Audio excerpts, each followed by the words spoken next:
I was trapped in a world where time was a ghost. The sky never bruised into twilight. There were no crowds to push through, no voices to drown out the silence. My 18th birthday came and went, a milestone celebrated by a party of one. I had the power to tear open the seams of this frozen world and send others back to reality, but the door always slammed shut before I could follow. Eventually, only two people were left with me, my grandfather and a newborn baby. In the beginning, Grandpa helped me raise the child. I kept a diary, obsessively recording every gurgle and breath, trying to anchor myself to something real, but the silence began to eat at me, hollow and persistent. Noticing the light fading from my eyes, Grandpa took me to the old amusement park. He just wanted to hear me laugh again. I loved him for it, but the guilt was heavier than the loneliness. He didn't deserve to wither away in a world stuck on pause. He deserved a house full of family and the messy noise of a life well lived. He never said when he'd be ready to leave, so I made the choice for him. One night while he slept, I used my power and sent him home. I told myself I'd send the baby in 6 months, just long enough for him to take his first steps.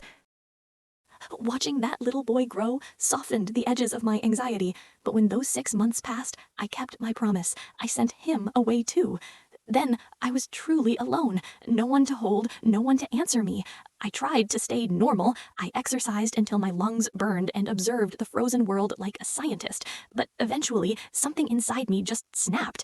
I tore my pillows to shreds, screaming into a vacuum that wouldn't scream back.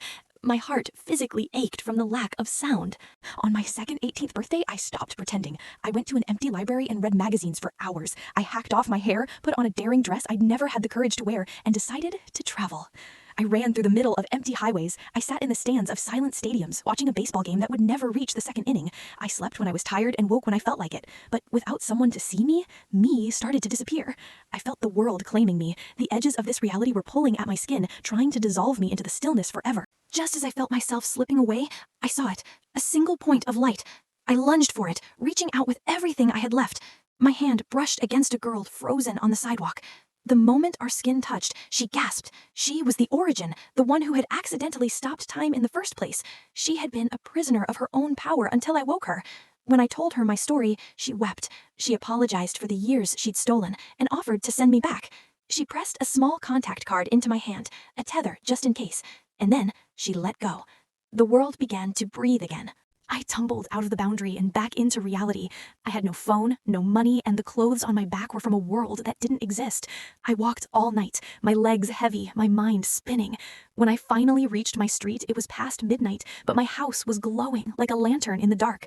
Grandpa was standing right there at the door, as if he'd never moved. The second he saw me, his voice cracked the night open. "She's here!" he shouted for the rest of the family, and I realized then they hadn't moved on. They had been standing watch, waiting for me to find my way back to the noise.